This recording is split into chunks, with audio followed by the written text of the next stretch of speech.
we all just grew up realizing how special he was. He's kind, he's smart, he's really witty. Archbishop Hebda is a lot of fun to be around. He's very hip. He's hip on pop culture. He knew who Lady Gaga was before I ever even heard of her. He's a really smart man. He has almost a photographic memory. Graduating from Harvard and Columbia Law School. I'm always amazed at the way he remembers things and the way he brings those to bear in relationships. You know, Bernard is a very humble person. And he has that kind of down-home appeal that people find him to be very approachable. The best day in my whole life was having to have lunch with St. John Paul. He ate almost as much as I did.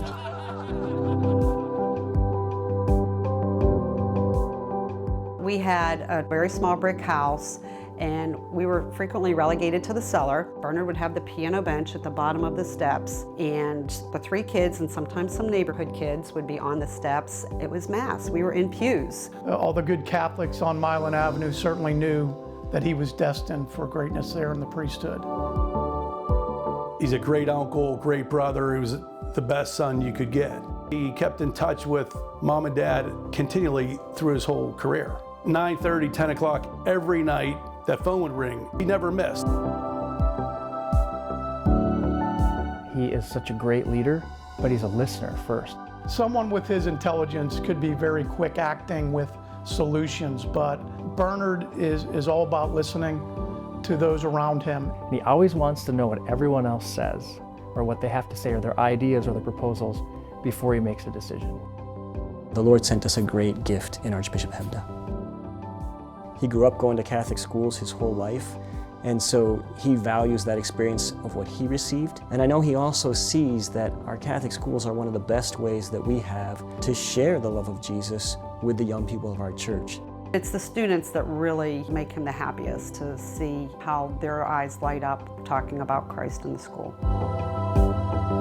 One memory that I have since he's been in the Twin Cities that I think speaks to his leadership and charisma was the Mass that he did for Catholic grade school students. And just to look out and see all those Catholic school kids there who were just excited. I could see the smile on his face. He was having equal fun. He was just as excited as they were. He really was like a rock star, and that was really fun to see. How wonderful to be with all of you this morning. He loves being part of what's going on. Of course, everybody talks about how he shows up everywhere, right? He just loves being amongst the people. He loves to show up at the Stations of the Cross on Friday night at a church and then go to the fish fry, and drives the priests crazy because they don't know he's coming, you know, but the people love it. My sister's at a fish fry last year, and she's just talking to people in line, and she looks behind her, and there's the Archbishop just standing by himself, just standing in line with his plate, waiting to get the fish dinner, just like everybody else. Unity and harmony are really important to him. He's tried to unite the Archdiocese. What are the issues? How do we take care of the folks who are hurt? That's his first thing. We were a church that was in need of loving care. And I really saw that that great love he has for the church helped him to lead us through some very difficult things that we had to go through. I think it's really his great love for the church that makes him such a great spiritual leader. For me, only Jesus.